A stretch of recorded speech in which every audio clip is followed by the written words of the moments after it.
Vamos a ir al libro de Hechos y vamos a considerar los primeros 4 versículos de este capítulo.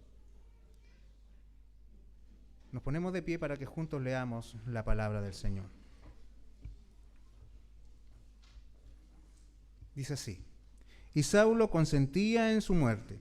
En aquel día hubo una gran persecución contra la iglesia que estaba en Jerusalén, y todos fueron esparcidos por la tierra de Judea y de Samaria, salvo los apóstoles. Y hombres piadosos enterrar a Esteban e hicieron gran llanto sobre él.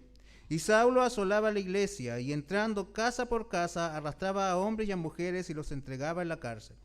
Pero los que fueron esparcidos iban por todas partes anunciando el evangelio. Te invito a que tomemos un momento para orar. Señor, queremos agradecer que tú nos permitas venir nuevamente ante tu presencia, acercarnos ante tu palabra, Señor, y en ella recibir la fuerza, el consuelo que necesitamos. También escuchar el desafío que nos haces, Señor. Mi Dios bendito, porque sin duda somos herederos de algo grandioso, maravilloso, que la historia da testimonio de las grandezas de tu evangelio. Y nosotros hoy, en este siglo, en este día, mi Dios, en este lugar del mundo, queremos, Señor, queremos mirar esa historia, testimonio de tu poder, para que hoy en nuestro presente, Señor, ese mismo poder, Señor, se vuelva a manifestar. Dirígenos a través, Señor, de tu palabra, tu Espíritu Santo hable en nuestros corazones, prepara nuestros oídos, prepara nuestras mentes, Señor, nuestras vidas. Te lo pedimos en el nombre de Jesús. Amén. Tomen sus asientos, queridos hermanos.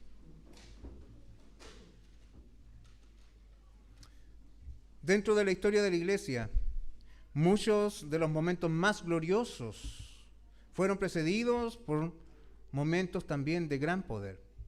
Siempre, hermanos, ese gran poder, esa gran gloria estuvo presente. Pero hay una característica en particular. Y es de que antes que ese gran poder y esa gran gloria se manifieste, siempre se vivieron tiempos de gran dolor, de grande aflicción. Hermanos, siempre la cruz precederá a la corona. Y en la historia de la iglesia, hermanos, los grandes momentos, los grandes avances de la historia de la iglesia fueron precedidos por momentos de gran dolor. Para los que tenemos un poco más de 40 años, sin duda recordamos ser testigo de uno de los momentos históricos más sorprendentes que nos tocó presenciar. Y es, hace aproximadamente unos poco más de 20 años atrás, el ser testigos de algo que era absolutamente impensable. ¿De qué estoy hablando? Les digo, los que tienen más de 40 se van a acordar. La caída de la Unión Soviética. Sin duda, hermanos, muchos de nosotros nacimos constantemente viendo las noticias y crecimos, vivimos nuestra infancia bajo la sombra, ¿cierto?, de la Guerra Fría, de esa constante amenaza de guerra entre la Unión Soviética, ¿cierto?, y Estados Unidos y todos sus países aliados. Una batalla, una guerra que aunque no se desenvolvía así abiertamente, estaba latente allí, estaba presente en muchos lugares y de hecho, consecuencia de eso, hubieron confrontaciones locales que fueron terribles, que fueron sangrientas y que fueron la constante de toda la historia de la humanidad desde fines de la Segunda Guerra Mundial hasta el año 92. Nadie pensaba de que la Unión Soviética iba a caer, pero cayó. Muchos dicen fueron las reformas que introdujo Mikhail Gorbachev, ¿cierto?, con la perestroika, y eso desembocó en una descomposición político, militar, étnica, social, económica, que terminó con la Unión Soviética. Pero yo quiero compartirles algo que ocurrió, hermanos, allí, que está subyacente detrás de todas las transformaciones que ocurrieron allí, porque todo lo que vimos en el año 92, hermanos, comenzó desde el mismo momento en que la cortina de hierro bajó y muchas personas quedaron allí bajo el yugo del comunismo, bajo el yugo del ateísmo, bajo el yugo, hermanos, de la inmoralidad, de la crueldad y de la violencia. Más de 100 millones de muertos fue la consecuencia de estos años en que la Unión Soviética gobernó ciertos diferentes lugares en el mundo. Y yo les decía, quizás muchos dirán, fue Mikhail Gorbachev y sus reformas, pero la verdad es que yo quiero compartir con ustedes un pequeño relato, no voy a tomarme mucho tiempo. Ayer estaba ordenando mi biblioteca y encontré un libro que hace años estaba allí metido y me cautivó, y cuando estaba escribiendo el sermón en la noche dije, me va a servir para lo que quiero, ¿cierto?, compartir en esta mañana. Y quiero leerles el siguiente relato acerca de un capitán ruso en la Rumania, ocupada por la Unión Soviética ya a fines de los años 40. Luego de que terminó la Unión Soviética, que terminó la Segunda Guerra Mundial, los soviéticos inmediatamente ocuparon muchos países de Europa del Este, y uno de los primeros en ser subjugados fue Rumania. Y esta historia, hermanos, que les voy a contar o que les voy a leer, ocurrió en ese país. Dice así: el cristianismo se ha convertido en una experiencia tremenda para nosotros, escribió el pastor Richard Brumbrand, uno de los líderes de la iglesia clandestina en Rumania comunista. En los países libres, cuando un creyente gana un alma para Cristo, el nuevo creyente puede hacerse miembro de una iglesia que vive muy tranquila. Pero los que viven en los países sin libertad saben que ganar a alguien para Cristo significa muy posiblemente ir a la cárcel y que sus hijos pronto podrán quedarse huérfanos. El gozo de haber llevado a alguien a los pies de Cristo está siempre mezclado con el sentir de que hay un precio que debe ser pagado. Cuando vivía tras la cortina de hierro, conocí a un capitán ruso. Él amaba a Dios, buscaba a Dios, pero nunca había visto una Biblia. Él nunca había asistido a un servicio religioso, no tenía educación religiosa alguna, pero amaba a Dios sin el más mínimo conocimiento de Él. Vea usted, estábamos recién cantando acerca de la gracia. Le leía el Sermón del Monte y las parábolas de Jesús. Después de haberlas escuchado, comenzó a danzar por la habitación con gozo extático, proclamando: ¡qué belleza tan maravillosa!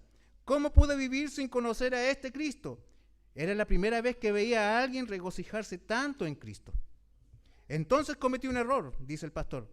Le leí la pasión y crucifixión de Cristo sin haberlo preparado para esto previamente. Él no se lo esperaba. Y cuando escuchó cómo Cristo fue golpeado y crucificado, y que al final murió, se dejó caer sobre una silla y comenzó a llorar amargamente.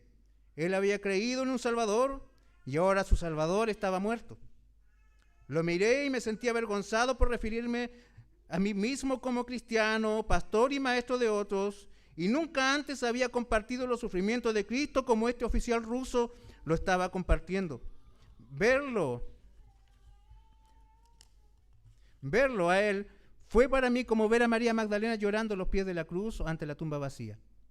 Entonces le leí la historia de la resurrección. Y cuando escuchó la noticia maravillosa sobre que el Salvador se levantó de la tumba, dio una palmada sobre sus rodillas y gritó de alegría: ¡Él vive! ¡Él vive! Y nuevamente comenzó a danzar por la habitación rebosante de felicidad. Vamos a orar, le dije. Él se hincó de rodillas junto a mí. No conocía las frases santas que nosotros usamos para orar. Él decía: oh Dios, qué buen tipo eres. Si yo fuese tú y tú fueses yo, nunca te hubiese perdonado tus pecados, pero verdaderamente eres un buen tipo. Te amo con todo mi corazón. Pienso que todos los ángeles del cielo dejaron de hacer lo que estaban haciendo para poder escuchar la sublime oración de aquel oficial ruso. Cuando este hombre aceptó a Cristo, estaba consciente de que inmediatamente perdería su posición como oficial del ejército, que la prisión y quizás hasta la muerte en ella lo estaba esperando con seguridad, pero estaba dispuesto a pagar el precio. Estaba listo para perderlo todo. Realmente me conmovió mucho volver a leer esta historia de este capitán ruso. Y fue para mí, hermanos, una perfecta ilustración para lo que les tengo que compartir en esta mañana. Decíamos, quizás fueron las reformas políticas de Mikhail Gorbachev, pero no, fueron muchos y miles de hombres que, como este capitán ruso, empezaron a conocer la verdad del Evangelio, porque el Evangelio trae siempre libertad. Amados hermanos, hay una verdad presente que nosotros debemos recuperar, y es de que Dios reina sobre su iglesia aún en los tiempos de persecución y dolor. Y aún más, Dios usa la persecución para que sus propósitos sean perfeccionados. Y eso es lo que demuestra los siglos de historia del cristianismo, donde miles, hermanos, miles han tenido que pagar un precio, como la historia de este capitán, para que el evangelio, hermanos, continúe. Y a través, hermanos, de ese evangelio que avanza, grandes eventos históricos ocurran, y a su vez grandes eventos espirituales también ocurran. Lo que hemos venido viendo hasta la semana pasada, que comenzamos a verlo ya prácticamente hace 3 semanas atrás, lo que ha ocurrido con Esteban es un punto de inflexión que marcará definitivamente el desarrollo de la historia de la iglesia. La muerte de Esteban marca un punto decisivo para la iglesia de Jerusalén. Es como un punto ya de no retorno, ya no hay vuelta atrás. Veníamos encontrando textos, hermanos, a través de estos capítulos, donde veíamos que Lucas hacía constante referencia acerca de cómo el pueblo tenía favor hacia la iglesia. Veíamos cómo la ciudad y los habitantes de Jerusalén tenían respeto por la iglesia. Pero, hermanos, de repente, uno de los líderes es acusado por los judíos de habla griega, es apresado, es llevado a comparecer ante la Corte Suprema de Israel y allí es llevado a la muerte sin un juicio, sin el proceder legal que correspondía, y es, hermanos, lapidado como un blasfemo. De un tiempo, hermanos, en que Israel respetaba y amaba a la iglesia y favorecía a la iglesia, las cosas han cambiado drásticamente y ahora, hermanos, lo que encontramos es que aquellos que antes guardaban respeto por la iglesia se vuelven hostiles al punto de perseguir a los creyentes, como dice Lucas de una manera bastante enfática, con una gran persecución. Tiempos difíciles se van a desatar. Tiempos difíciles se están desatando en este capítulo que estamos leyendo, pero a la vez son tiempos de gloria de Dios. Tiempos de gloria de Dios. La iglesia hasta ahora ha experimentado fructificación en Jerusalén, pero debemos recordar algo que es elemental en el desarrollo de la historia de la iglesia, y es que el Rey de la iglesia, Jesucristo, cuando estaba con ellos, ¿cierto?, después de resucitar y antes de ascender al cielo, les dijo, hermanos, de que había una ruta para la iglesia, había un camino que transitar. Y este camino partía de Jerusalén, pero también consistía en abarcar Judea, Samaria y hasta los últimos lugares, los confines de la tierra. Por eso, hermanos, Dios permite, nuestro buen Dios permite, y consideremos esta expresión, nuestro buen Dios permite que venga una circunstancia clave para que el plan de la iglesia se cumpla. Y esto es una gran persecución. Al entrar a estos textos, hermanos, al leer estos versos, debemos ver de que ellos buscan animarnos a que siempre miremos las circunstancias desde la perspectiva de Dios, de que siempre, hermanos, procuremos entender las cosas de la vida desde la perspectiva de los cielos. Las aparentes derrotas de la iglesia en medio de la historia son oportunidades para un avivamiento genuino, porque un verdadero avivamiento, hermanos, no ocurre en un estadio, no ocurre bajo luces, no ocurre, hermanos, allí frente a un gran despliegue de cámaras. Un gran avivamiento ocurre muchas veces al interior de las celdas, en medio, hermanos, de las mazmorras, allí en las catacumbas, en medio de los bosques, donde hay un montón de gente sufriendo, llorando por causa del dolor. Los grandes y genuinos avivamientos de la historia ocurrieron de esa manera. Bendito sea el Señor. Amados hermanos, en estos versos veremos cómo una gran persecución es el punto de partida para una gran proclamación. Y cómo un gran testigo, hermanos, se va gestando desde la semilla de un gran perseguidor. Lo que nosotros estamos viendo aquí, hermanos, es que Lucas nos está preparando para que entremos a una etapa en la historia de la iglesia, donde lo que seremos testigos, hermanos, lo que iremos viendo es cómo es la gracia soberana de Dios, cómo se manifiesta y lo asombrosa que es. Y para que nosotros podamos tener una perspectiva más completa de lo que es la gracia del Señor, vamos a ver cómo justamente a contar de este capítulo se empieza a mencionar constantemente a el hombre que Dios escogió y que lo escogió, hermanos, absolutamente aparte de cualquier mérito que pudiese haber en él. El gran perseguidor, el gran hombre, ¿cierto?, en Jerusalén que odiaba a la iglesia, que luego se convierte en el gran apóstol a los gentiles. Hermanos, Dios es quien logra encauzar una gran tristeza para que se convierta en una gran proclamación del Evangelio. Dios es quien escribe la historia de la iglesia y ha establecido una estrategia que a veces nosotros no percibimos, que a veces no entendemos, pero que inexorablemente se va cumpliendo para que en su iglesia haya un mayor conocimiento de la sabiduría de Dios, del amor de Dios, del poder de Dios y de la fidelidad de Dios. Un gran dolor provoca un gran fruto. ¿Cuál es el fruto de ese dolor? El fruto de la tristeza. Cuando hablamos a veces de tristeza y de dolor, nosotros limitamos muchas veces el dolor a algo que a mí me está ocurriendo. La tristeza a algo que a mí me está pasando, a una circunstancia puntual. Hermanos, aquí en este capítulo nosotros tenemos que ver el dolor y la tristeza desde la perspectiva de la iglesia, viendo, hermanos, como algo que es realmente peor que cualquier cosa que alguien pudiese vivir. Dios nos ayude. Lo primero que encontramos, hermanos, es de que una gran persecución es el punto de partida de una gran comisión. Lo que nosotros encontramos en el verso 1 es bastante especial, dice así: y Saulo consentía en su muerte. En aquel día hubo una gran persecución contra la iglesia que estaba en Jerusalén, y todos fueron esparcidos por las tierras de Judea y de Samaria, salvo los apóstoles. Hermanos, lo primero que encontramos acá es que Lucas señala por segunda vez a este hombre llamado Saulo, quien aquí aparece, ¿cierto? Esto está en continuación directa con lo que veníamos viendo en el capítulo anterior, y nos dice de que Saulo está aquí presente dando su aprobación a la muerte de Esteban. Hermanos, si vamos a estar constantemente encontrándonos con referencias acerca de Saulo que hacen mención sobre lo que había en su corazón, acerca de aquellas cosas con las cuales él estaba comprometido y aquellas cosas a las cuales él se entregaba. Le veremos, hermanos, hasta el capítulo 9, cuando Cristo venga por él. Y nos gocemos en la manifestación de la gracia soberana del Señor allí. Hasta que Cristo venga por Saulo, le veremos como el gran antagonista de la iglesia, como un hombre fanático, violento, como un hombre sanguinario. Notemos, hermanos, que la predicación de Esteban, usted se recuerda, la semana pasada estuvimos viendo la predicación de Esteban. Si usted la analiza desde una perspectiva de un predicador escuchando a otro predicador, usted va a decir, realmente aquí estamos presenciando a un predicador excelente, conciso en su teología, preciso en su exposición. A la hora de aplicar, hermanos, con fuego, una predicación perfecta. Pero note usted cuántas personas se convirtieron a causa de esa predicación. En ese momento, lo que encontramos, hermanos, simplemente es antagonismo. Antagonismo real, radical, duro y doloroso.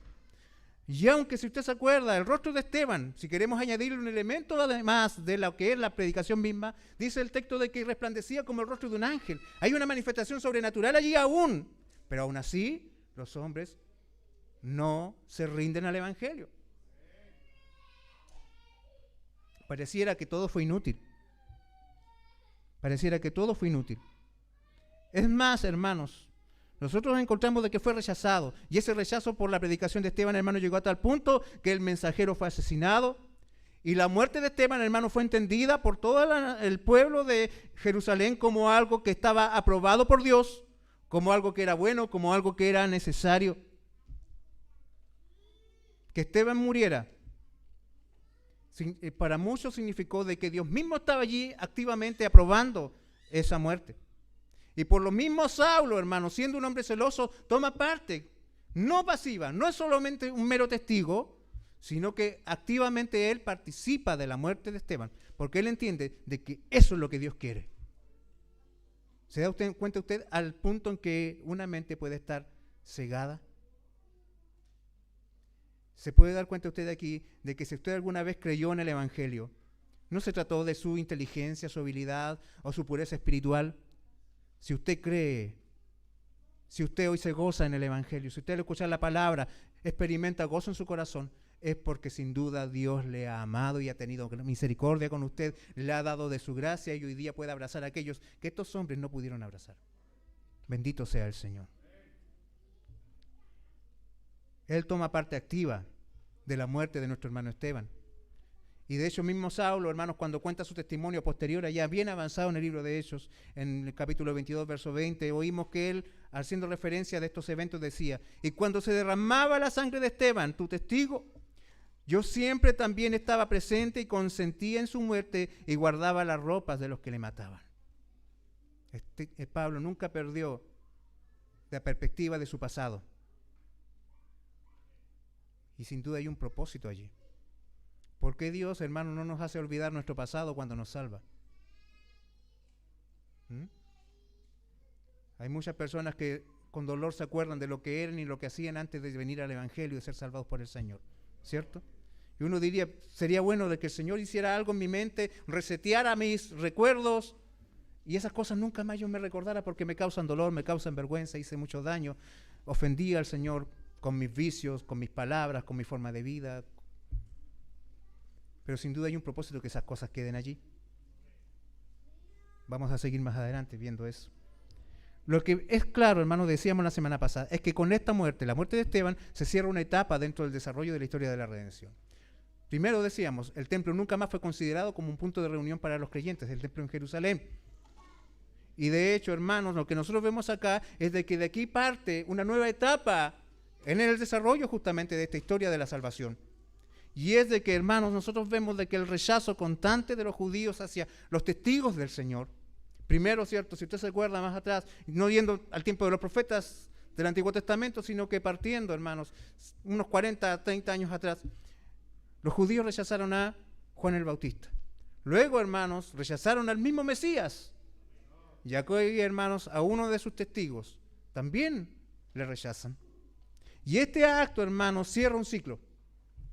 Hay un periodo que termina y otro nuevo que comienza.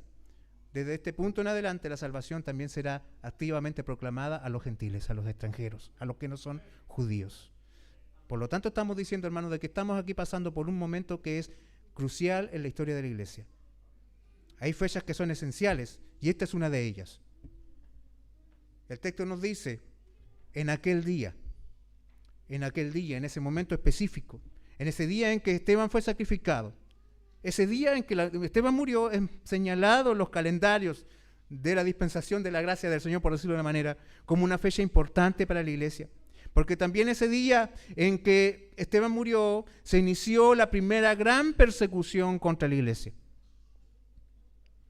Y notemos algo, hermanos, notemos algo que no es casual, sino que intencional de parte de Lucas, y es que añade a la palabra persecución el adjetivo gran.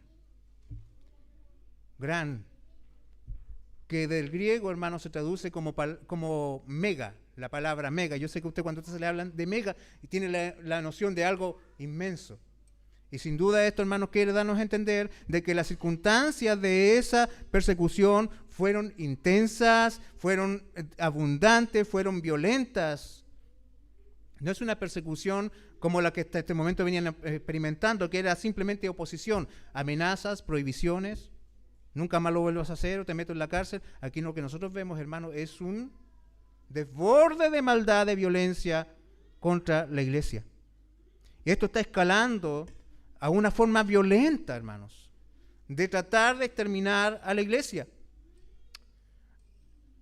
Y hay algo que nosotros, hermanos, debemos tener consciente. La iglesia occidental no tiene una teología de la persecución. Carecemos de las nociones esenciales acerca de esto que es tan propio de la vida de la iglesia. Hablar de la iglesia, hermano, es hablar de persecución. Y nosotros muchas veces ignoramos esta verdad. Y es bueno que nosotros comprendamos que desde el mismo momento de la caída, hermanos, ya sea individual, colectiva o institucionalmente, el hombre caído se opondrá a toda manifestación de la gracia de Dios y se opondrá a todos aquellos que den un testimonio fiel de parte del Señor. Desde el mismo momento, hermanos, en que Caín se levanta contra Abel, vemos esto. Y desde allí, hermanos, esto se va manifestando a través de toda la historia. La persecución siempre ha estado allí presente y los métodos siempre han sido los mismos: violencia, dolor, muerte. La persecución puede tomar diversas formas y grados, ya sea a través de calumnia, de desprecio, de destierros, de encarcelamiento, de la confiscación de los bienes, de la muerte física. Así también, hermanos, la persecución puede ser causa de una oposición individual, ¿cierto? El odio popular, no institucionalizado, sino que simplemente la masa se manifiesta contra el Evangelio, como ocurre constantemente. O así también la acción de una institución o de un Estado que de una manera, ¿cierto?, violenta, a través de la fuerza, a través de la coerción, intenta imponer una visión ideológica acerca de las cosas y de la vida. Como ocurrió, por ejemplo, allá, ¿se acuerda usted de Sadrach, Mesach y Abednego? Cuando el Estado ordenó de que todos se debían inclinar frente a esa estatua que había sido allí erigida. Todo el Estado exigía un pensamiento uniforme a todos los ciudadanos de su imperio. Sin duda, hermanos, eso se mantiene hasta hoy. Vemos, hermanos, de que se busca la uniformidad ideológica y en estos casos, hermanos, sin duda los poderes humanos de una u otra manera usan todas sus herramientas para lograr de que los cristianos renuncien a sus principios y se sometan a alineamientos ideológicos que van en contra de Dios. Y el que no lo hace tendrá que enfrentar los dolores de la persecución. Dios nos ayude, hermanos. Si todavía quizás no hay estatuas de Nabucodonosor ante las cuales se obliga al creyente a inclinarse, pero sí hay una serie de pensamientos y de imposiciones de pensamiento ante los cuales está demandando a los creyentes que también se inclinen. Y el punto es, hermanos, es de que el cristiano solo se inclina ante Cristo. Y eso suena heroico, suena hermoso, pero tiene un precio. Dios nos ayude. El Señor, hermano, no ocultó la verdad de la persecución y declaró bienaventurados a los que sufrieran persecución por causa de su nombre. Y señaló, hermanos, inclusive que el discípulo no podía ser mayor que su Señor, así que tendría que esperar la iglesia de que la persecución también le alcanzara, que el dolor también lo alcanzara. Dice Juan capítulo 15, verso 20, acordaos de la palabra que yo os he dicho, el siervo no es mayor que su Señor. Si a mí me han perseguido, también a vosotros os perseguirán. Pero también añadió que todo aquel que se pone contra la iglesia y levanta su mano contra sus santos, en realidad lo está haciendo contra él. Y él ha dicho que la venganza es de él.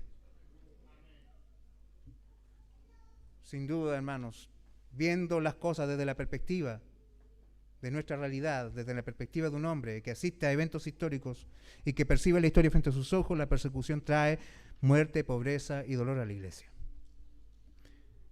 Podemos inferir que todo eso está ocurriendo al momento en que se desata la gran persecución en el día de la muerte de Esteban.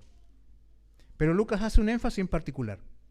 Dentro de todas las cosas terribles que le están pasando a la iglesia, hay una cosa en particular que está ocurriendo, y es de que el efecto inmediato de la persecución en la iglesia de Jerusalén es la dispersión. La dispersión. Ahora, hermanos, en el libro de los Hechos, todo el ministerio de la iglesia había tenido lugar ¿dónde? En Jerusalén. Allí se había instalado una gran iglesia.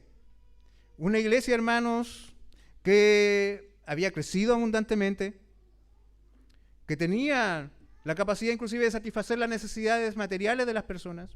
Una iglesia, hermanos, que tuvieron ciertos conflictos, los solucionaron de una manera bíblica, honraron al Señor, tenían excelentes predicadores en medio de ellos.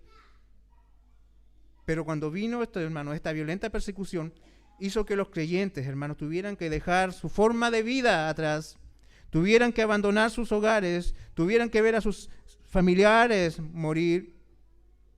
Y todo lo que conocían como iglesia hasta ese momento, hermanos, cambió radicalmente. Sin duda lo dijimos hace ya un par de semanas atrás. Cada vez que el Señor edifica su iglesia, lo hace frente a las puertas mismas del infierno. Cada hombre que es salvado de la esclavitud del pecado es una provocación contra Satanás. Satanás, hermano, no deja pasar de que alguien sea perdonado por sus pecados, y por eso, hermanos, usará todo su poder para venir en contra de la iglesia, hermanos, para venir en contra del pueblo del Señor. Pero el Señor mismo nos ha dicho, las puertas del infierno no prevalecerán. Bendito sea el Señor. Y de hecho, aunque Satanás mismo, hermanos, está detrás de todos estos males, aunque Dios es quien lo permite en su voluntad, pero el elemento ejecutor, hermanos, es Satanás y sus poderes en este mundo.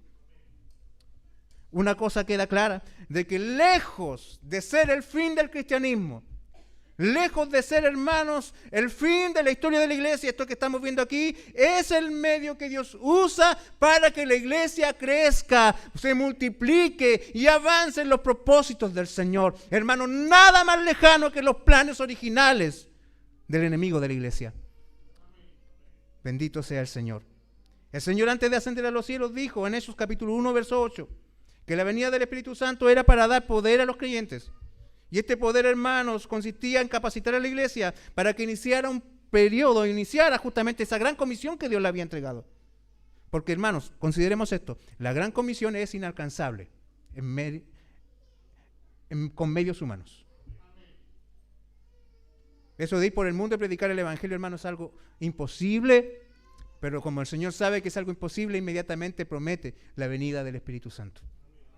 Cuando el Espíritu Santo desciende, viene y capacita a la iglesia. Y el poder y el plan del Espíritu Santo justamente es hacer de que la iglesia comience en Jerusalén, pero abarque más allá de la frontera de Jerusalén, inclusive alcance hasta los confines del mundo.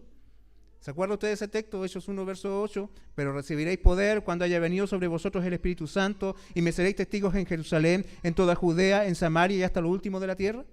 Ese es el plan del Señor. Así tienen que ser las cosas. Y sin duda esto se va a cumplir. Pero ¿cómo lo hará el Señor? ¿Cómo lo logrará el Señor? Hasta ese momento el Evangelio estaba confinado a Jerusalén. Y note usted aquí, pareciera un juego de números, ¿cierto? Algo medio intencional. Hechos 1:8 dice, ¿cierto? Que me recibiréis poder cuando haya venido sobre vosotros el Espíritu Santo y me seréis testigos en Jerusalén, en toda Judea y en Samaria. Ahora de vuelta a los números. Hechos 8:1. Y leemos lo siguiente. Y todos fueron esparcidos por las tierras de Judea y Samaria. Gloria sean dadas al Señor. El punto es, hermanos, es de que Dios hace que esta persecución comience a abarcar aquellos lugares que Él decía que tenían que ser alcanzados, pero que hasta ese momento no habían sido alcanzados. Los planes de Dios son perfectos y Él los saca adelante y lo va a hacer. Nadie puede, hermanos, frustrar los planes del Señor. Ahora esto es algo especial, porque hasta este momento, hermanos, en el pensamiento judío, la dispersión siempre fue considerada como un juicio de Dios por causa de la desobediencia del pueblo. El caso más cercano y más gráfico es justamente aquel día en que el Señor permitió la destrucción de Jerusalén y los judíos fueron esparcidos, ¿cierto? Y fueron sacados de su tierra, porque no obedecieron la ley de Dios. Pero acá nosotros ahora vemos de que el Señor le cambia un sentido, el sentido a la dispersión. Los creyentes, por causa de su fidelidad a Dios, ahora son esparcidos por el mundo, sacados de sus tierras. Aquello que antes tenía una connotación de maldición, de negatividad, ahora, hermano, nos demuestra de que es todo lo contrario, bendición y una evidencia de que Dios está cumpliendo su obra en medio de la iglesia. Bendito sea el Señor. Una iglesia fiel, hermano, siempre cosechará la oposición del mundo, pero siempre contará con el respaldo de su Dios. Ahora, hermanos, hay algo que es importante que lo consideremos. Yo no voy a entrar en mayores detalles con respecto al por qué los apóstoles quedaron en Jerusalén y los demás fueron esparcidos, porque entiendo, hermanos, acá al leer el texto, de que la intención de Lucas es muy, pero muy especial. Y dice el texto, continuando aquí, que todos fueron esparcidos por la tierra de Judea y de Samaria, salvo los apóstoles. Pero note usted esto, el texto nos dice que todos, salvo los apóstoles, salieron de Jerusalén. Ellos quedaron allí. Ahora, el hecho de que los apóstoles quedaran en Jerusalén puede tener muchas explicaciones, pero a la luz del texto, hermanos, yo creo que la connotación por la cual Lucas deja esta mención aquí es algo, pero muy, muy maravilloso que nosotros debemos verlo. Y es de que estos todos, de los cuales habla Lucas, son los miembros comunes de la iglesia. Las personas que llegaban si es que habían bancas, a ocupar las bancas de la congregación. Note usted, esto es maravilloso. Porque, hermanos, los que salieron con el Evangelio fuera de la frontera de Jerusalén no fueron los apóstoles, no fueron los líderes de la iglesia, sino que fueron los hermanos comunes y corrientes de la iglesia, los miembros de la congregación. Considere esto, hermanos, porque muchos dicen, sin duda, si algo tiene que pasar en la iglesia, para eso está el pastor y para eso están los líderes. En Jerusalén decían, seguramente para eso están los apóstoles, pero la mente del Señor, los planes de Dios, hermanos, incluían para esta etapa tan crucial en la historia de la iglesia a gente como usted. A gente como usted. Hermanos, porque bendito sea el Señor. Dios no nos demanda, hermanos, un título en particular, porque usted no puede ni debe esperar el que a usted se le imparta un ministerio en particular para poder obedecer al Señor. La verdad, hermano, es de que cada creyente y cada hermano de la iglesia, cada hermana, cada mujer, cada niño, cada joven, cada anciano, se hicieron o tuvieron que vivir esta dispersión para llevar el evangelio, hermanos, unas 10.000 a 15.000 personas fuera de la ciudad de Jerusalén. Hermanos, sin duda, cada miembro fiel de la iglesia es un misionero en potencia. Por lo mismo, cada miembro fiel de la iglesia es un blanco para Satanás.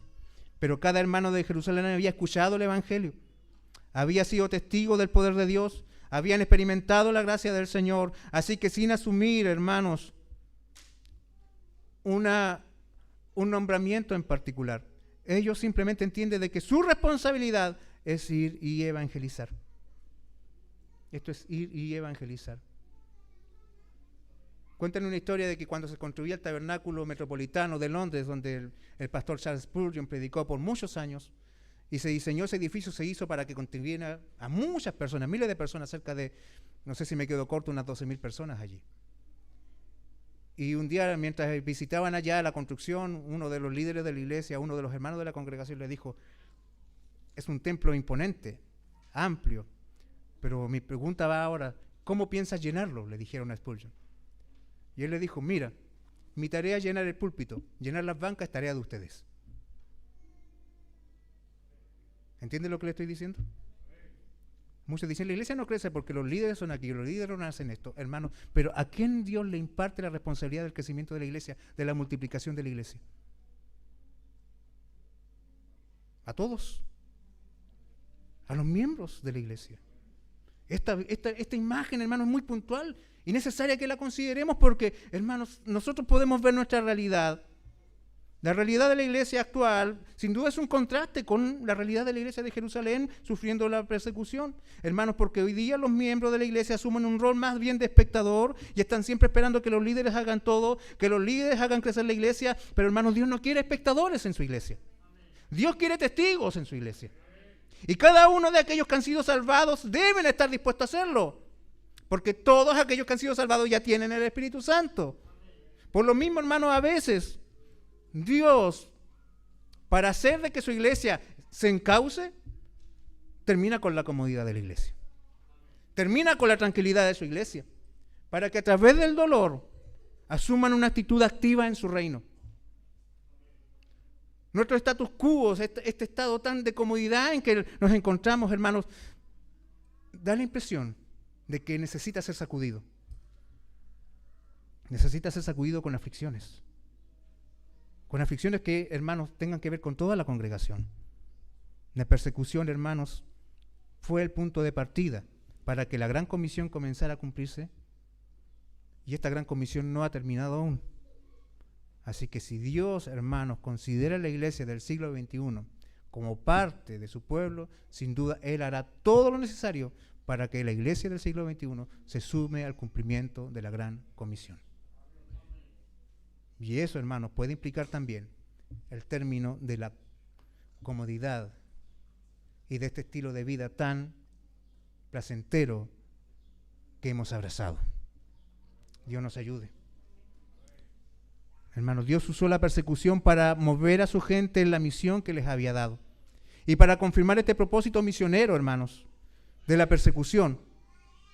Nosotros encontramos luego ya en Hechos capítulo 11, verso 19. Vea usted. Nosotros vemos acá de que fueron esparcidos por Judea y Samaria, pero si nosotros avanzamos hasta el capítulo 11, verso 19, leemos lo siguiente.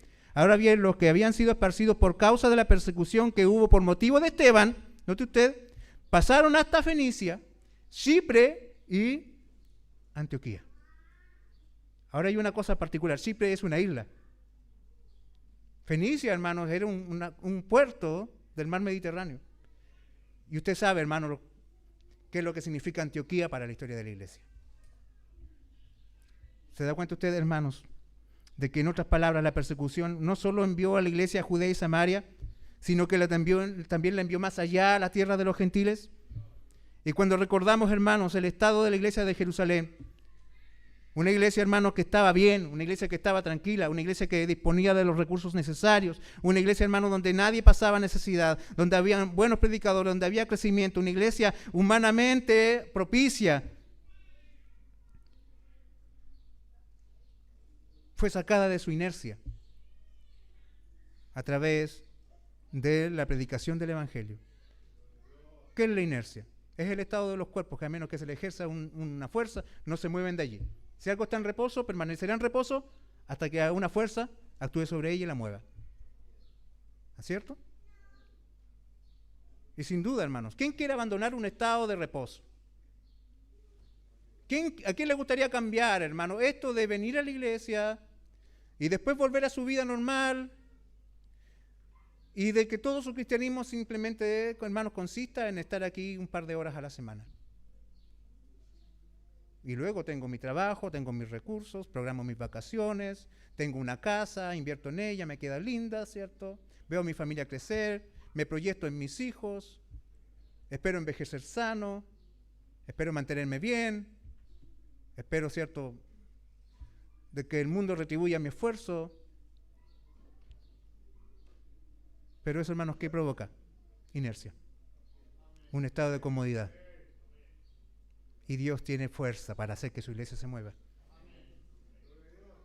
Y los medios del Señor, hermanos, son dolorosos a veces, pero son productivos al final.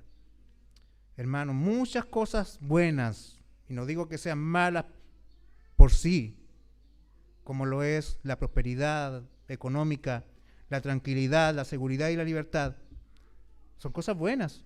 ¿Quién no quiere eso? ¿Cierto? Todos queremos libertad, todos queremos seguridad, todos queremos tener recursos, queremos tener nuestro bolsillo con lo suficiente. Pero en un momento, hermanos, eso se puede convertir en un obstáculo para los propósitos del Señor. Y Dios, hermanos, usa los recursos que Él tiene en sus planes perfectos. Y en el caso de Jerusalén, Él usó la persecución para que la iglesia comience a moverse según los planes de Dios. Una gran persecución es el punto de partida de la gran comisión.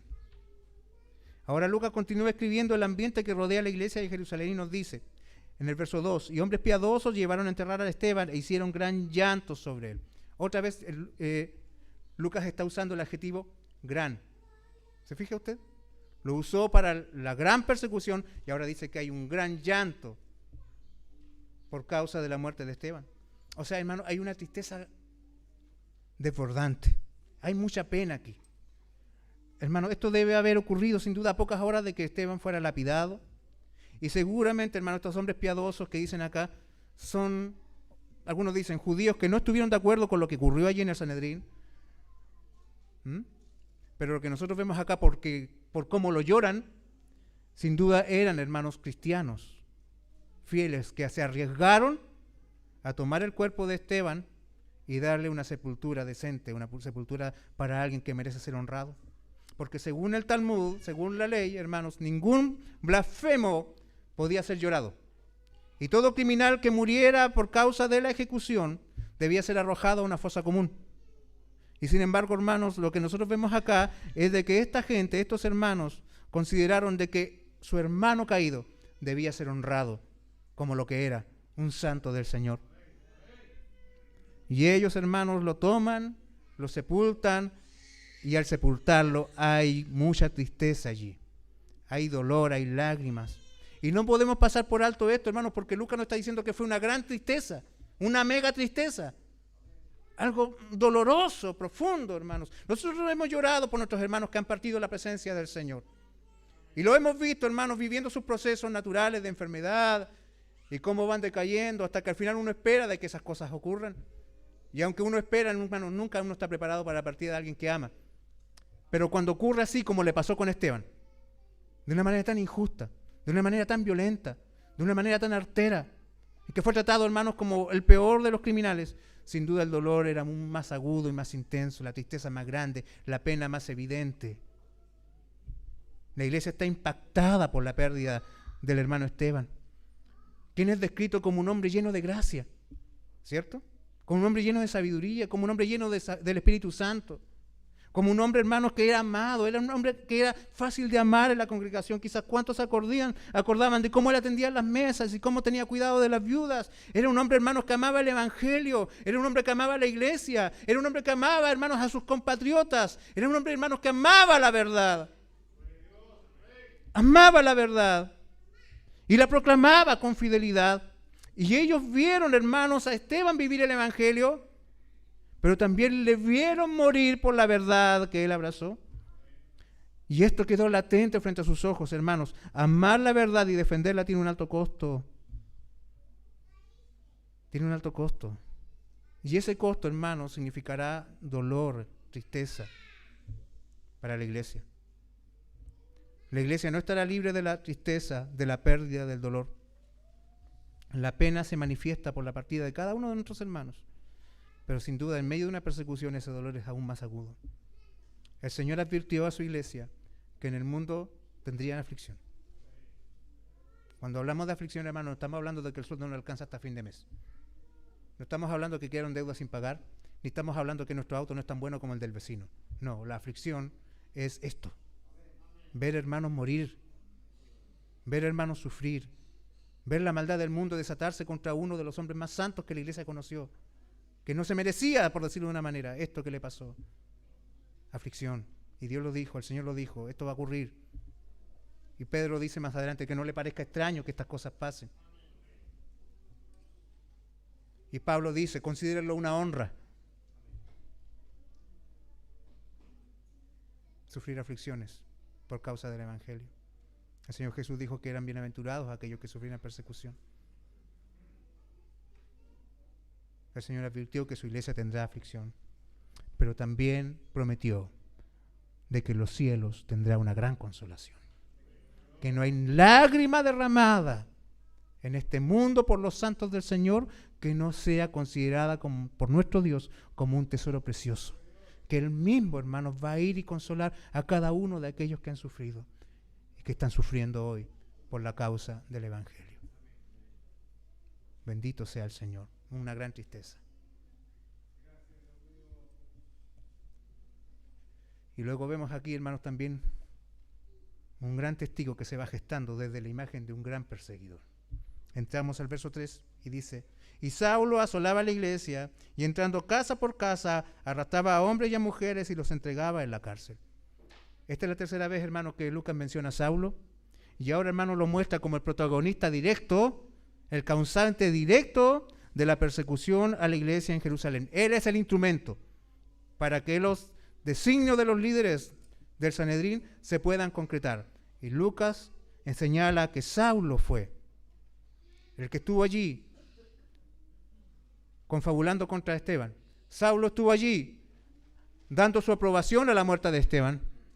Y luego nos dice aquí de que Saulo no solamente estuvo como un gestor intelectual de la persecución, sino que fue él el verdugo de nuestros hermanos. Participó directamente. Saulo, hermanos, es un fanático religioso que odia a la iglesia y está decidido a terminar con ella. ¿Y cómo va a terminar con la iglesia? Atacando a cada hombre y mujer que la compone. Él es activo y es violento en la persecución. Y su violencia, hermanos, en esto no tiene medida. Dice, hermanos, el texto de que él asolaba. Y ahora este verbo, hermanos, se traduce de una manera muy particular. Esto significa, hermanos, de que él causaba estragos en la iglesia. Y estas expresiones, hermanos, nos hablan de un salvajismo sin medida. Es como la acción de un animal furioso que entra a un lugar y arrasa con todo lo que encuentra. El Salmo 80, verso 13 en el hebreo, ocupa la misma imagen que vemos acá, ¿cierto? Que Lucas nos da de Saulo asolando la iglesia y entrando por las casas y arrastrando a los hermanos. No importaba si eran hombres o mujeres, él los arrastraba y los llevaba hasta la cárcel. Esa misma furia que vemos aquí, ese mismo salvajismo, aparece en el Salmo 80 referido, fíjese usted acá. La destroza el puerco montés. O sea, está diciéndonos aquí, hermanos, de que Saulo está actuando como el puerco montés y la bestia del campo que devora los sembrados. O sea, hermanos, es como que si ustedes, ¿cierto?, conocen los campos y conocen los chanchitos, ¿cierto? Los puerquitos, y cuando se escapan, sin duda son difíciles de atrapar. Pero, hermano, aquí no está hablando de ese animal, está hablándonos como de un jabalí. Es un animal salvaje, violento, fuerte, que es muy, pero muy difícil de atrapar. Lo que nos está diciendo aquí, hermanos, de que Saulo está actuando contra la iglesia como lo haría un jabalí rabioso, que no considera, hermanos, nada, que no tiene consideración por nadie, que no le importa nada, que no le pone medidas a su furia, a su odio, a su violencia, sino que él va entrando casa por casa, irrumpe en los hogares de los creyentes y sin discriminar si es hombre o mujer, él arrastra a los santos del Señor para llevarlos a la cárcel. Pero muchas veces esa ida hasta la cárcel no terminaba simplemente allí en una celda, porque nosotros encontramos, hermanos, en el libro de Hechos, capítulo 26, del verso 10 al 11, cómo él describe su actuar en esos tiempos y dice: yo ciertamente había creído mi deber hacer muchas cosas contra el nombre de Jesús de Nazaret, lo cual también hice en Jerusalén. Yo encerré en cárceles a muchos de los santos. Oh, hermanos, yo me gozo en esta parte y me quebranto porque veo cómo la gracia de Dios actúa. Porque cuando Lucas nos describe a Saulo haciendo esto que está haciendo aquí en el capítulo 8, él no lo hace, dice, él no piensa en santos. Él no piensa en santos, él piensa en gente miserable que merece ser asesinada, que merece ser torturada, que merece ser encarcelada, que merece ser, hermano, lapidada, que merece ser quemada, que merece morir de la peor manera. Son una lacra para la sociedad, son un montón de gente infame. Son un montón de gente nefasta que deben ser exterminadas para Saulo, pero luego cuando la gracia del Señor actúa, él se refiere a esos mismos como santos. Habiendo recibido poderes de los principales sacerdotes, y cuando los mataron, yo di mi voto. O sea, hermano, esto no terminaba con un cristiano en la cárcel. Muchos hogares fueron destruidos completamente por causa de la obra de Saulo. ¿Cuántos huérfanos hubieron en Jerusalén por el accionar de Saulo? Hombres y mujeres, padre y madre, serán arrastrados. Y los niños quedaban llorando en las casas. Y luego morían de hambre, quedaban en la indefensión, porque Saulo entendía, como lo dice acá, de que era su deber, era su misión. Para él, esto entendía él, yo nací para esto. Esta plaga tiene que ser exterminada y no voy a esperar que alguien empiece, voy a empezar yo. Y no me voy a medir, porque entiendo de que si hay algo que debe ser despreciado en este mundo, es el nombre de Jesús de Nazaret. Y muchas veces castigándolos en todas las sinagogas, los forcé a blasfemar y enfurecido sobremanera contra ellos, los perseguí hasta en las ciudades extranjeras. Este es el gran perseguidor de la iglesia. No es alguien, hermanos, sutil. Eres el gran inquisidor de la iglesia. Y a la luz de estos textos vemos cuán grande despliegue de maldad hizo Saulo contra la iglesia, pero también, hermanos, veremos de que cuán grande gracia de Dios fue manifestada sobre la vida de Saulo cuando él le perdona y lo convierte en Pablo. 1 Timoteo 1, verso 15 dice lo siguiente. No sé si cuántos aquí han visto la película Pablo, apóstol de Jesucristo. Para los que pagan por Netflix, gasten bien su plata y ven esta película. Está allí. Si es que todavía lo tiene. Hay mucha basura allí, pero entre medio está esta película. Y sabe usted que el autor de la película, y dado que cuando Pablo mismo le escribe a Timoteo, no especifica claramente cuál es su aguijón en la carne. El autor sí, creativamente, pero yo no creo que sea algo tan descabellado. Y si usted lee los textos de Pablo, ya después de 30 años sirviendo al Señor, hermano, el gran aguijón en la carne de Saulo, según el autor, y creo yo de que no está muy perdido, es de que él nunca pudo olvidar todo el dolor que causó. Y que la imagen de los santos muriendo en sus manos fue algo que le atormentó. De hecho, él lo dice, hermano, y se lo escribe a Timoteo, ya después de muchos años de convertido, en 1 Timoteo 1:15. Palabra fiel y digna de ser recibida por todos, que Cristo Jesús vino al mundo para salvar a los pecadores, de los cuales yo soy el primero. Notemos, hermanos, que los años han pasado. Pablo ya es anciano, pero Pablo mira su pasado. Y siempre, hermanos, viene a su memoria lo siguiente. Doy gracias al que me fortaleció, a Cristo Jesús nuestro Señor, que me tuvo por fiel poniéndome en el ministerio. Habiendo yo sido antes blasfemo, perseguidor e injuriador, mas fui recibido a misericordia, porque lo hice por ignorancia en incredulidad. Pablo nunca olvidó lo que hizo, y eso, hermanos, lo animaba a amar aún más a Cristo y a los hermanos. Hermanos, ¿se acuerdan de que yo le decía delante? ¿Por qué Dios permite que los recuerdos queden en nuestra mente y nuestro pasado, hermanos, permanezca allí en nuestra memoria? Que cuando el Señor viene y nos perdona, nos resetea nuestros recuerdos. Porque, hermanos, el recordar lo que fuimos, el recordar lo que hicimos, el mirar el pasado y considerar cuán grande amor de Dios hubo para mí, que siendo, hermanos, lo que era, que habiendo hecho lo que hice, habiendo odiado como odié, habiendo causado el dolor que causé, aún así me amara. Y Saulo dice aquí, y yo, siendo blasfemo, perseguidor, injuriador, dice el verso 12, el Señor me tuvo por fiel. Bendito sea el Señor, porque Dios no permite que tus recuerdos sean olvidados, para que tú nunca pierdas la perspectiva de cuántas cosas se te han perdonado, de cuán grandes cosas y horribles cosas se te han perdonado, para que cuando llegue el día en que te mires a ti mismo y digas, wow, soy lo mejor que le ha ocurrido a esta iglesia, consideres esto: Dios tuvo gracia contigo, Dios tuvo misericordia de ti, tienes un amor, has recibido un amor que nunca merecías, que nunca te lo ganaste. Pero aún así fuiste amado, aún así fuiste rescatado, aún así fuiste extraído. Y hoy eres, como Pablo dice, si soy lo que soy, es por la gracia del Señor. ¿Quién podía haberse imaginado? Ni los más espirituales de la iglesia de Jerusalén podían dimensionar lo que Dios está a punto de hacer con el más grande de los enemigos de la iglesia. Bendito sea el Señor.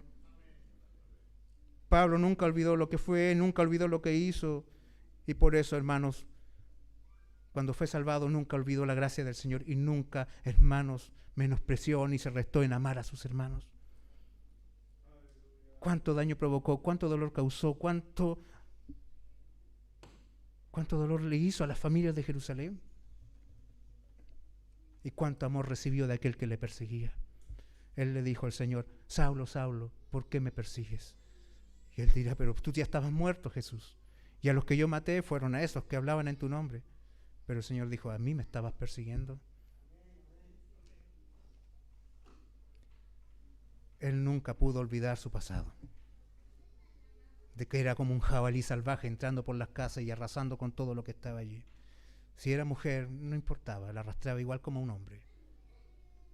Y él decía: mátenlos. Sin duda por eso, hermanos, que Pablo constantemente procuraba levantar ofrendas y enviarlas a Jerusalén para atender a las viudas y a los huérfanos de Jerusalén, porque fue el causante de que hubiera muchas viudas y muchos huérfanos en Jerusalén.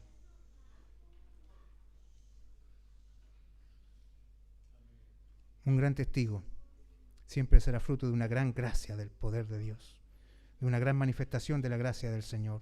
Un gran perseguidor está aquí presente, un asesino sanguinario. ¿Para qué? Para que cuando llegue el momento en que en la escena de la redención, en la obra de la redención, se manifieste la gracia de Dios, hermanos, sea esplendorosa, sea maravillosa. ¿Cómo Dios puede perdonar a alguien como Saulo?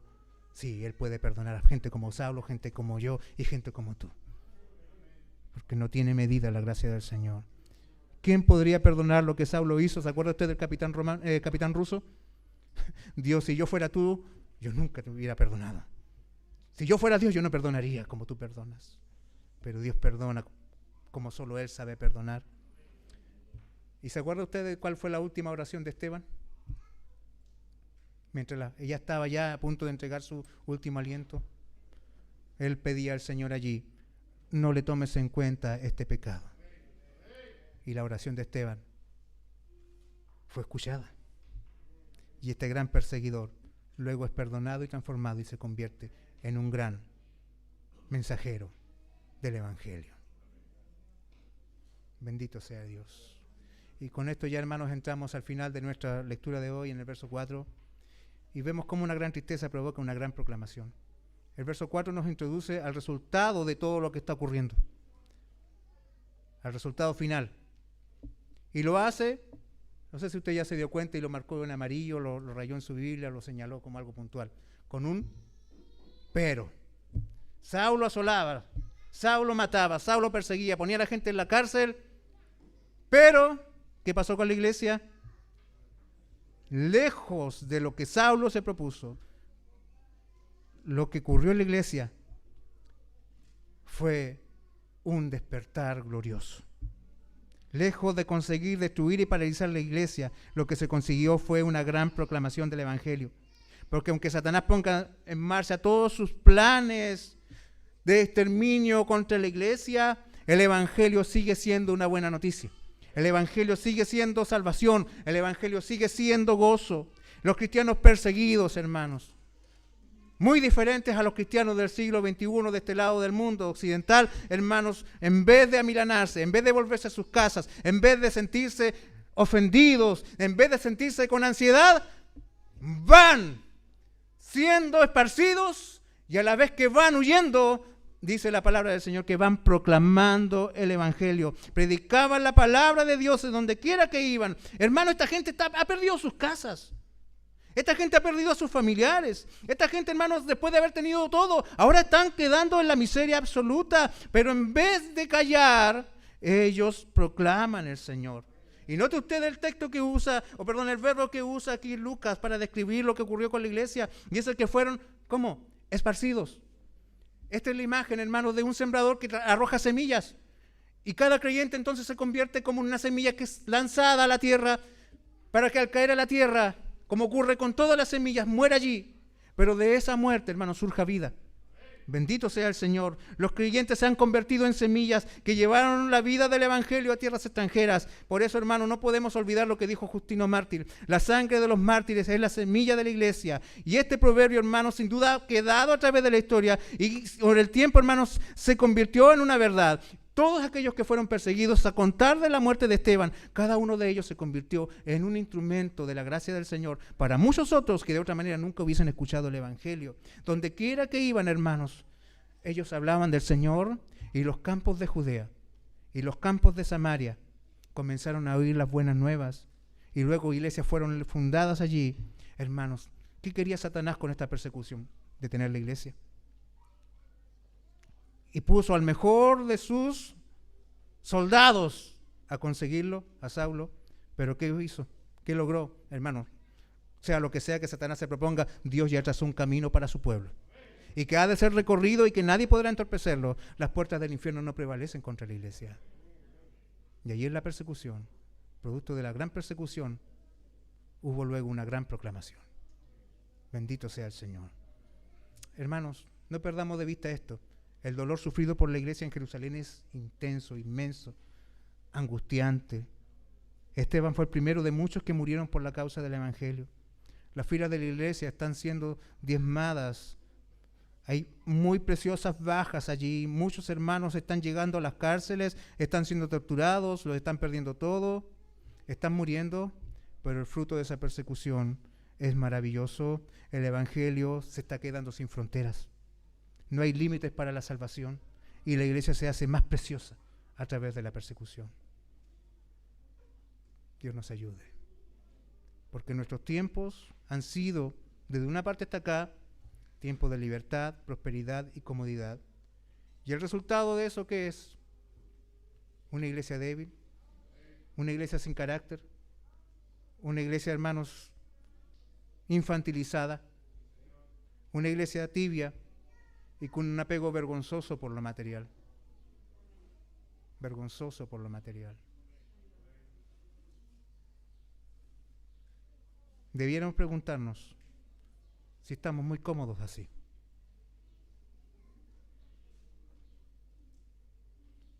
Debiéramos preguntarnos cuán lejos o cuán cerca estamos del propósito de Dios para nosotros. Sin duda, hermanos, tiempos cruciales se están desarrollando en nuestro país. Nosotros ya sabemos, hermanos, de que la Escritura nos manda a someter todas las cosas a la palabra del Señor y a la hora de ejercer nuestro voto, tenemos que hacerlo con nuestras conciencias gobernadas por las Escrituras y decidir las cosas así, discerniendo bíblicamente todo. ¿Pero qué? Decía un hermano, ¿pero y qué? Si aún nosotros actuando bíblicamente y votando bíblicamente, aún así, se levanta un poder opositor contra la iglesia. Y opositor contra todo lo que es la palabra de Dios. Se levanta un hombre que no teme al Señor. ¿Dios se moverá de su trono?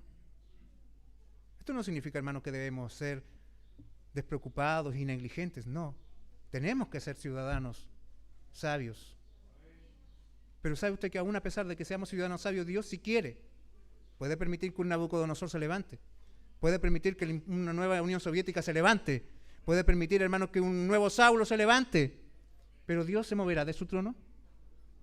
La iglesia, hermanos, perderá su poder. Si la iglesia ha puesto su poder en las cosas materiales, lo va a perder. Pero si la iglesia tiene su poder en Cristo, sin duda nadie le podrá arrancar de allí. El punto es, queridos hermanos, de que el Señor tiene el control de todas las cosas. Y Él hará todo lo necesario, si es así lo ha determinado, de que las circunstancias se vuelvan gravosas para la iglesia, para que la iglesia, hermanos, se vuelva al Señor y le obedezca con fidelidad. Dios nos ayude, hermanos. Dios nos ayude, hermanos. El Evangelio tiene un poder que va más allá de las cosas de este mundo. El Señor tiene el control y gobierno de todas las cosas. Y sin duda la semilla debe caer para que provoque vida. Esteban y muchos más tuvieron que morir para que el Evangelio avanzara. Hermanos, no interpretemos el respaldo de Dios por lo favorable de nuestras circunstancias o por lo cuantioso de los resultados. Hermanos, no pensemos de que tenemos el favor de Dios porque hay un feriado dedicado a los evangélicos en nuestro país. No. Cuando Esteban predicó, hermanos, nadie se convirtió. Pero Dios tiene una estrategia infalible.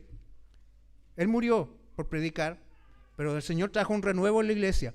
El Señor trajo un nuevo compromiso con la gran comisión en esa iglesia que estaba muy cómoda y que incluyó movilizar a cada miembro de la congregación.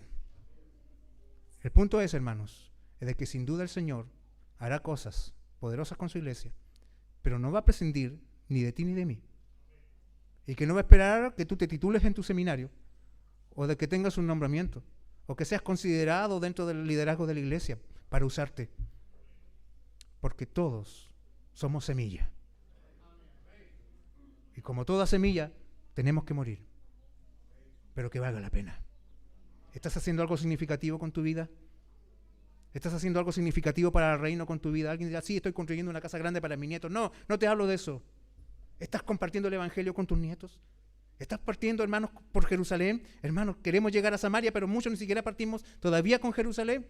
Y en nuestras casas, nuestros hijos, nuestros cercanos, nuestros familiares, todavía no nos han visto como un testigo de Cristo. Hacemos concesiones con tanta facilidad. Pero sin duda el Señor tiene un método y no falla. ¿Estás preparado cuando llegue el día de la persecución? Y te hablo, hermanos, con seriedad. Y no quiero provocar ni lágrimas fáciles, no. Te lo hago así, hermano, directo al corazón. ¿Estás listo para ese día? ¿Estás listo para el día en que te digan o te sometes o quedas sin trabajo? Muchos dicen, las libertades son necesarias, pero ¿sabe usted que cada libertad que se quiere, esas nuevas libertades que se quieren imponer en nuestra sociedad, implican la pérdida de derechos? Que los niños tienen la libertad de decidir significa de que el padre tiene que renunciar a su derecho de enseñar a su hijo. ¿Sabía usted eso? Es de que la gente que se ama tiene libertad de formalizar su amor. Hermano, ¿sabe usted de que eso significa la imposición de una visión distorsionada a aquellos que no la comparten? Y que mi libertad de expresión se va a convertir en un mensaje de odio por causa de un nuevo derecho que se quiere implementar y que es completamente antinatural. ¿Sabe usted que, por ejemplo, la libertad de la mujer a escoger sobre su cuerpo, esas libertades, ¿cierto?, esos derechos sexuales y reproductivos, una frase rimbombante para decir genocidio, significa que muchos profesionales creyentes de la salud estarán obligados a hacer cosas que van contra su conciencia y que si no la hacen pueden perder su trabajo? El punto es, hermanos, de que este mundo se está descomponiendo cada vez más. Y como suele ocurrir, hermanos, cuando el cuerpo se descompone, ¿quiénes lo aplauden? Los gusanos, ¿cierto? Mientras este cuerpo se descompone, usted ve los medios de comunicación y todos aplauden la descomposición. Todos les gusta ver el cadáver pudriéndose. Y le hacen ver que lo malo es bueno y lo bueno es malo. Pero ¿sabe usted? La misión de la iglesia no cambia. Aunque el mundo se descomponga más, hermano, la iglesia sigue teniendo una misma misión. Y el punto está en que hoy quizás nosotros estamos pensando en el tiempo que ya hemos pasado en el templo y lo rápido que quiero volver a mi casa por los compromisos que tengo para la tarde. Es probable, hermano, que si te mantienes fiel a Cristo pronto no tendrás ni siquiera una casa donde volver. Estás pensando, bueno, ya vine hoy y el próximo domingo no vendré porque ya cumplí con mi cuota de asistencia al templo mensual. ¿Sabes que posiblemente, hermano, inclusive ni siquiera luego tengamos templo? Así como estuvimos 1 año y tanto sin templo. ¿Sabe usted que esto ya puede ser para siempre? Y el punto es, ¿estamos preparados para ese día? ¿Estamos preparados para ese día? Dios nos ayude. El punto está que los hermanos de Jerusalén no estaban preparados. Note usted eso. No estaban plenamente preparados. Pero cuando llegó el día, su Señor no los dejó solos. Su Señor les revistió de su poder. Hermanos, la Unión Soviética cayó. Y este mundo perdido también caerá. Y el rey seguirá en su trono. Y los que han sido salvados, como el capitán ruso, danzaremos en la presencia del Señor. Como becerros en la manada. Porque el sol de justicia amanecerá. Porque toda promesa de justicia que nace de los hombres, hermanos, es una justicia corrupta. Toda promesa de justicia que venga, hermanos, de hombres que no temen a Dios, es una justicia corrupta. Es injusta. Es perversa. Pero la verdadera justicia siempre vendrá del Señor. Y un día vendrá, ese día amanecerá, y ese sol brillará, y los que han creído, los que han temido en el Señor, se gozarán. Pero primero hay que resistir. ¿Quieren la gloria del cielo? ¿Cuántos quieren experimentar la gloria del cielo? Muy bien, yo también, hermanos. Pero estamos listos para, mientras llegamos a la gloria del cielo, sobrellevar la angustia de esta tierra. Llénate de Cristo. Llénate de su palabra. Adórale con todo tu corazón. Canta todo lo que puedas. Mientras puedas.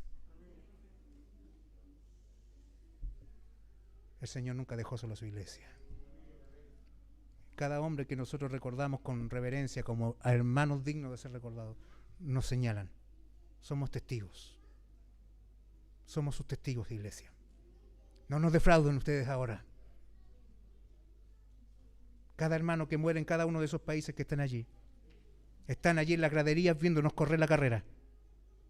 Y nos dicen de arriba, oye, chilenos del siglo XXI, no nos defraudes. Nosotros no lo hicimos. No falles tú ahora. ¿Estamos listos? Dios nos ayude. Él lo hará.